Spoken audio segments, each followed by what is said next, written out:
Mes parents sont venus en France dans les années 70 suite à un contrat dans les mines dans le nord de France. Ma mère l'a suivi, ils se sont installés ensuite à Poissy dans 78. Les premières dizaines d'années à Poissy, c'était plutôt une vie à la française.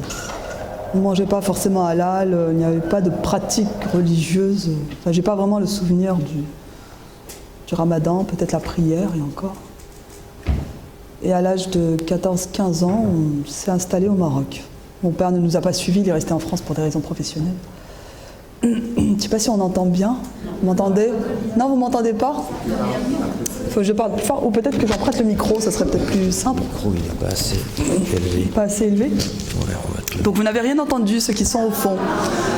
D'accord, oui? Sinon je peux répéter, hein, il n'y en a pas pour longtemps. D'accord, donc on est issu de l'immigration des années 70, le recrutement des miniers dans des contrats. Voilà, les sociétés de mines sont venues au Maroc recruter. Parmi eux, mon père, des oncles.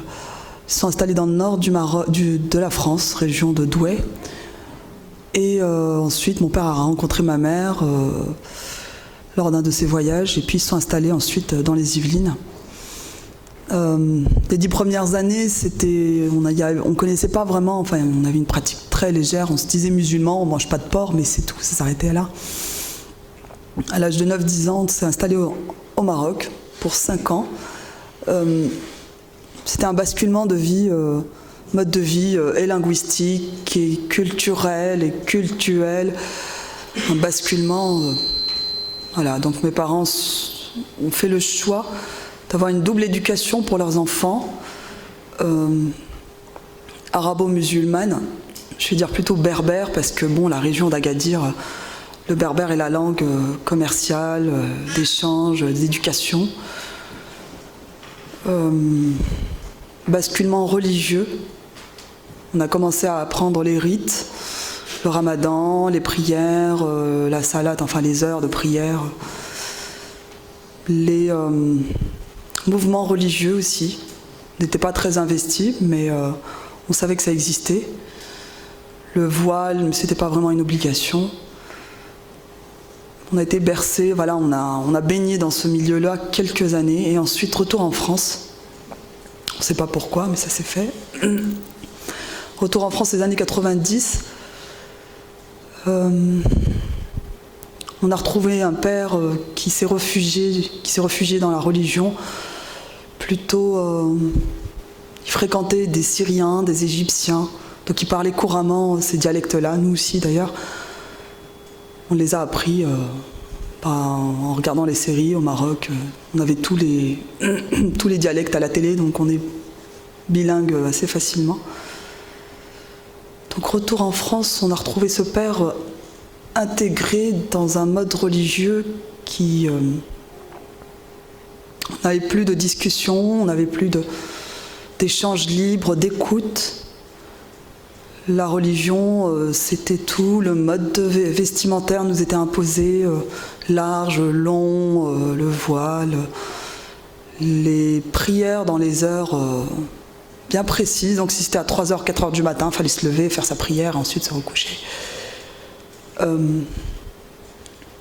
Aussi l'interprétation, enfin la vie religieuse telle qu'elle nous a été dictée dans des règles, c'est-à-dire, je donnerai quelques détails, tout simplement manger à la main droite, 3 doigts, entrer aux toilettes par le pied gauche, sinon le diable entre avec nous, ne pas prier avant de manger, c'est partager sa nourriture avec les esprits mauvais, le Coran, on voit bien que la vie des djinns, on a eu hier quand même des explications, est très présente avec l'homme, un partage, une éducation au combat spirituel. Les djinns sont musulmans, sont chrétiens, sont athées, etc. C'est un désastre psychologique.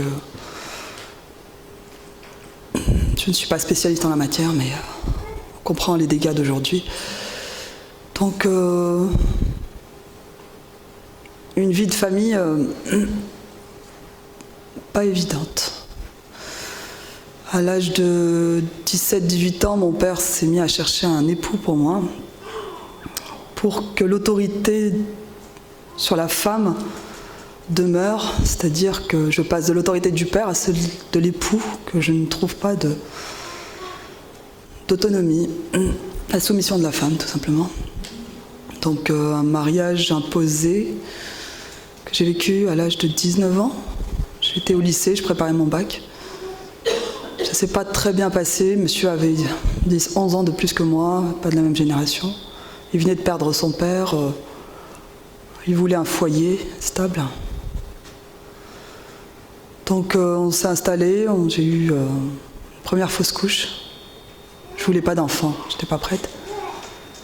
J'ai eu mon fils qui a presque 18 ans maintenant, au bout de la 2e année de mariage. Les relations n'étaient déjà pas très bonnes, donc elles sont aggravées pendant ce divorce. Les disputes. Pourquoi je parle de ça? Tout simplement parce que pendant ces échanges, le père de mon fils disait ton bac tu ne l'auras pas, ta formation d'assistante commerciale ou de commerciale ça ne donnera à rien, fais policier, tu me feras sauter les amendes. Donc moi, je n'avais pas du tout la vocation de porter une tenue ni une arme, parce que j'étais très timide, parce que je n'allais pas vers les gens, parce que l'autorité, c'était vraiment pas pour moi. Et je me suis dit, je vais le passer, ce concours, et je vais lui mettre à la figure, je vais lui flanquer à la figure, parce que c'est humiliant, quoi. J'ai pas bien vécu ça. Donc j'ai passé le concours une fois, en pleine grossesse, j'avais réussi les écrits, les oraux, c'était pas encore tout à fait ça. Entre-temps, procédure de divorce a été lancée. J'ai prévu de m'engager après mon accouchement. Donc j'accouche et puis je vais en école de police à Oissel. Et je réussis mes concours et 1 an et demi après, j'intègre l'école de Sens. J'avais gardé une pratique religieuse régulière, les prières, c'est pas toujours évident, j'attendais le soir pour les regrouper, le ramadan approchait, je venais d'avoir 25 ans. Et le soir, me dit, dans mes prières, il faut faire, c'est pas le je vous salue, c'est le salut à Mahomet. C'est-à-dire qu'on demande à Dieu de saluer et de bénir le prophète Mahomet, comme s'il n'avait pas encore sa place, je ne sais pas. Pourquoi on doit demander, nous, petit peuple, le salut d'un prophète qui est déjà parti. C'était classique, c'était une prière habituelle. Et le Coran reconnaît plus de 300 prophètes, au moins, tous égaux.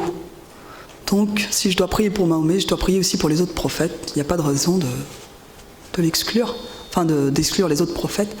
Donc je prie pour tous les prophètes qui me passaient par la tête. Adam, Jésus, Abraham, Moïse, Noé, Marie. Et le soir qui suit, la nuit qui suit, j'ai en songe Jésus et Marie. Petite précision, les songes dans ma famille, ma mère, une sœur, on a toujours fait des songes prémonitoires. Dès qu'on prie Dieu, on a une réponse par les songes. Et des fois, ce sont des explications, des fois, ce sont des messages de Dieu, des fois, ce sont même des rêves prémonitoires. J'en ai eu dans des précisions assez étonnantes. Donc c'était quelque chose, des réponses de Dieu, c'était évident. Et on avait aussi le discernement entre tout ce qui pouvait nous perturber, des souvenirs, et les songes, les messages. Donc je fais ce premier songe, je reçois ce premier songe, Jésus et Marie debout devant moi, rayonnant, sourire lumineux, et les bras tendus. Bon, il dit, il y en a 2 qui répondent à l'appel. Je refais la même prière, quelques jours après, je revois encore Jésus et Marie.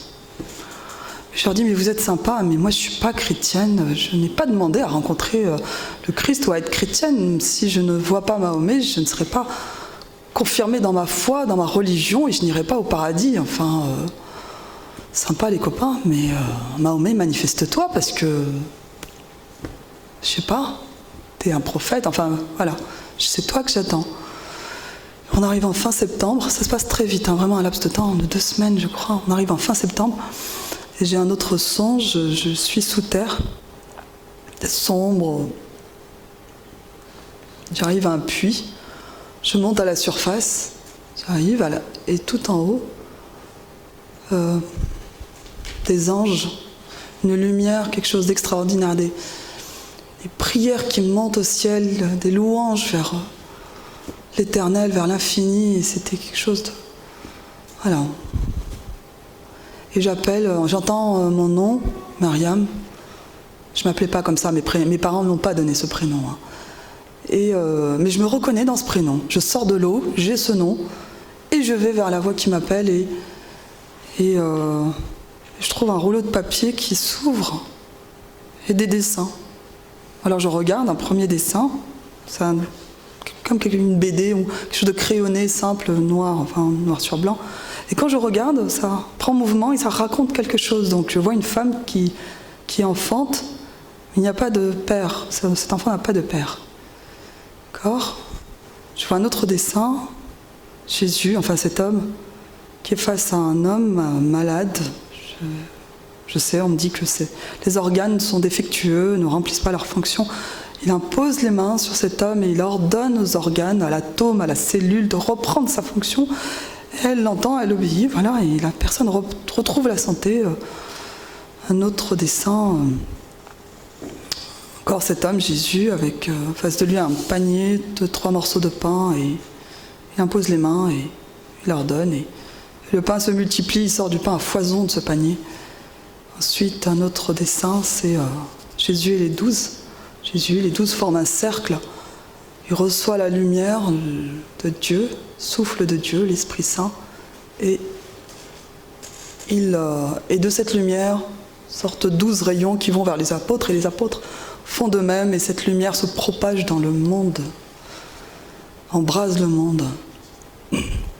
Ensuite, un autre dessin, je vois une étendue d'eau, grande étendue d'eau, et des gens malades, estropiés, il manque un membre, toutes sortes de pathologies. Je voyais une foule de gens démoniaques, de la folie, toutes sortes de pathologies. Ils entrent dans cette eau-là, ils disparaissent, ils continuent leur marche et ils sortent de l'autre côté parfait. J'avais l'impression de voir un groupe d'athlètes qui courent. Le corps était parfait. La force les envoyait devant et ils allaient tous. Et le dernier dessin, c'est Jésus sur la croix. Et là, je me dis, là, stop. Sors de là, c'est pas possible. Jésus sur la croix, c'est inconcevable pour un musulman. Et là, je reprends mon souffle et je me trouve assise, pas endormie, assise, la bouche ouverte, les yeux écarquillés comme ça, les bras tendus vers ce crucifié qui souffre. Ça m'a déchiré le cœur. C'est vraiment, il portait la souffrance du monde. Pas que physique, c'était spirituel, le monde lui en voulait, quoi. C'est atroce. Et en même temps, un cœur qui m'aimait d'un amour, mais j'étais foudroyée par son amour. Et je reconnaissais mon Créateur, et je reconnaissais celui à qui je confiais tous mes problèmes, mes prières, qui me répondait. Je reconnais en lui mon Créateur, mon Dieu, mon Seigneur, et continue à m'enseigner la Bible, il continue à me parler, à m'expliquer. Et à la fin, il me dit, est-ce que tu veux me suivre ? Et là, je suis conquis, je dis, du cœur, je dis oui. Et il disparaît. Et je me retrouve déracinée de l'islam et déjà chrétienne. C'est-à-dire que la Bible est là, le Nouveau Testament est là, ça va chanter dans ma tête, je suis une nouvelle créature. Et j'ai aussi le sentiment que c'est la 2e fois que j'ai cette rencontre, c'est-à-dire que Dieu, quand il m'a conçu, le souffle, voilà, j'ai été créée comme n'importe quel embryon, n'importe quelle conception humaine. C'était la 2e fois que j'étais conçue. Là, Dieu me donne une nouvelle vie, une 2e renaissance. Et l'islam abat, et j'ai été abattu, quoi. Et j'ai ressenti une trahison, comme si on nous a toujours caché ce Dieu sur la croix, vivant et toujours présent, qui nous parle encore aujourd'hui et qui souffre toujours pour nous et qui est toujours prêt à nous recevoir. Et les conversions et l'Esprit Saint travaillent jusqu'à aujourd'hui. Après, plus tard, j'ai relu les Actes des Apôtres, mais c'est pas ça. Ça va peut-être écrit en un certain temps, mais dans l'esprit, c'est toujours d'actualité, ça court à toutes les secondes qui passent, l'esprit œuvre. Beaucoup de messages sont passés. Et le lendemain, je me réveille, Le Seigneur est mon berger, je ne manquerai de rien. J'étais avec mon berger, Et j'ai parlé à mes collègues, vous n'avez rien vu cette nuit Regardez, j'avais dit le Christ, on m'a pris pour une folle. J'ai pas parlé, si j'ai parlé, bon, ça a touché peut-être 1 ou 2 personnes, mais plus tard, j'ai pris rendez-vous avec le curé de la ville où je vivais. Je débarque à son bureau, je raconte ce que j'ai vécu. Il me dit, votre témoignage est intéressant.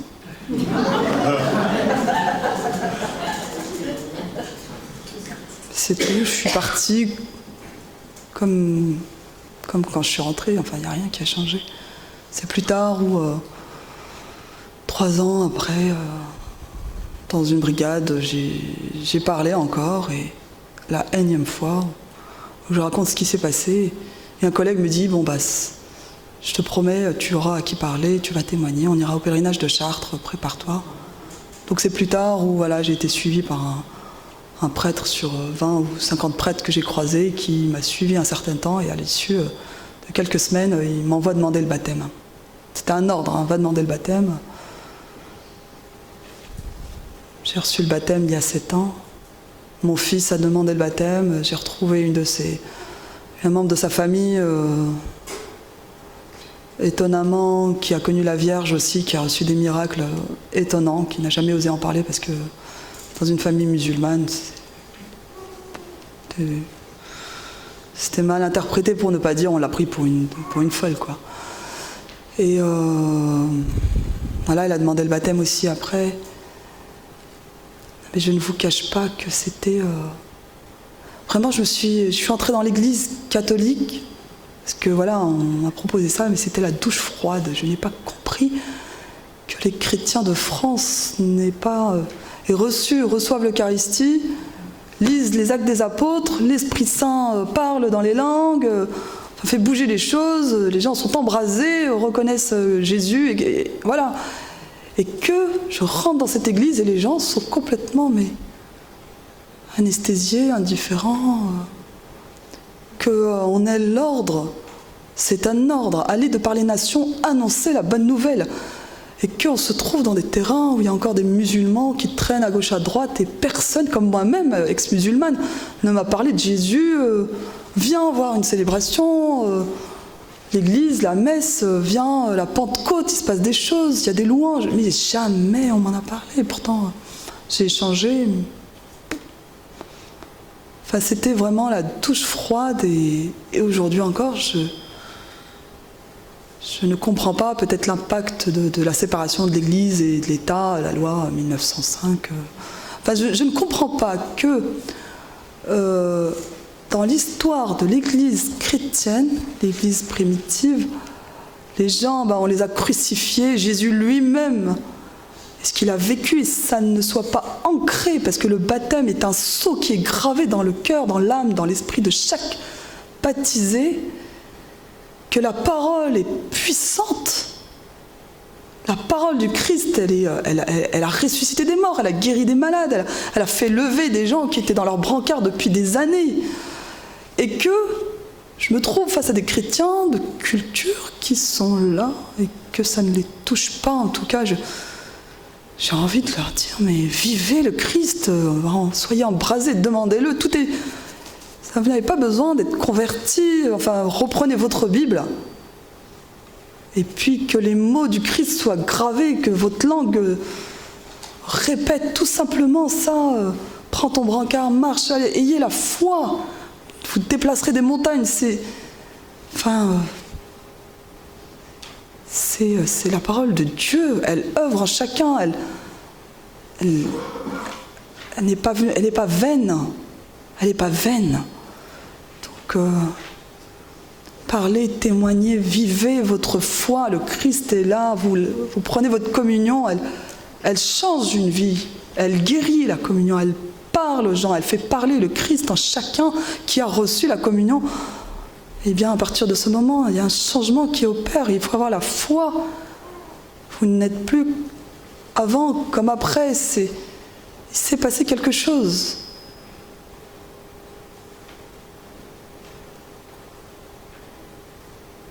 La parole de Dieu, une fois entrée dans l'oreille, dans la tête, dans l'esprit, elle ne laisse pas indifférent. C'est choquant ce qu'il a fait, Jésus, c'est pas normal. Imposer les mains, toi tu vas te lever, et puis allez, maintenant bouge, continue ta vie, quoi, c'est bon. Ça n'interpelle pas, ça ne choque pas, ça ne fait pas... c'est quelque chose d'impossible, voilà. Seul Dieu peut le faire, pourtant il était homme parmi nous. Voilà, c'était un peu...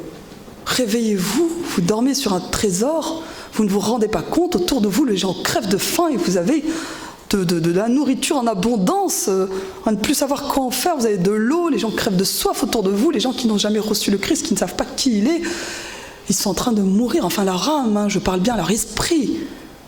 Mais vous avez la mission, le devoir, l'obligation, vous vivez, vous existez, vous êtes nés pour ça, pour annoncer Dieu vivant, miséricordieux, un et trine. C'est pour l'humanité, c'est pour la terre entière, c'est pour le ciel et la terre, c'est pour des générations, c'est pour l'humanité, de Adam jusqu'au dernier sur terre, dernier terrien. Ce n'est pas rien. Réveillez-vous.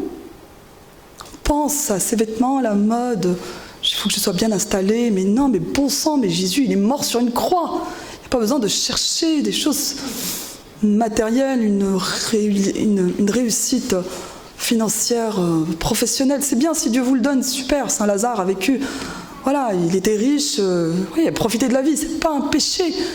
Mais d'abord, servir le Christ et reprenez votre Bible. Ce n'est pas compliqué, il n'y a pas besoin d'avoir un doctorat en théologie.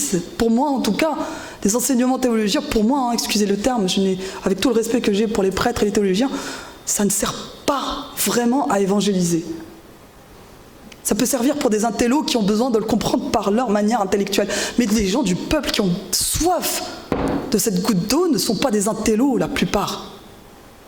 La plupart, vous sortez dehors dans les cités, ils sont là, ils crèvent ils n'ont aucune éducation, pas de structure, pas la connaissance. Enfin, cette parole divine n'est pas venue pour les intellos, les grands qui sont bien installés, ancrés dans leur... elle est venue pour l'humanité. Et surtout, comme Jésus, on l'a dit tout à l'heure, Jésus a parcouru les terres, Samarie, Galilée, etc. Des villages où les gens ne comprennent pas grand-chose. Et il est venu chez eux, il s'est installé chez eux, il a mangé avec eux, il a multiplié le pain, enfin... Réveillez-vous, c'est limpide. La vie du Christ, elle doit sauter aux yeux, au cœur, aux oreilles. C'est juste ça qu'il faut faire. Prenez votre Bible, asseyez-vous avec 3 Pékins qui ne comprennent rien à la vie, et ouvrez au hasard, et puis lisez 3 lignes, un chapitre, lisez la Bible entière, comme voilà, cette formation qui parle tout simplement de la Bible. On n'a rien inventé, rien. Prenez votre Bible, ouvrez, lisez, et vous verrez que la parole, elle opère d'elle-même, c'est l'Esprit Saint qui convertit. Ce n'est pas vous. Mais vous avez l'obligation, j'insiste bien, l'obligation de témoigner, de partager. C'est notre mission à tous, chrétiens. Voilà.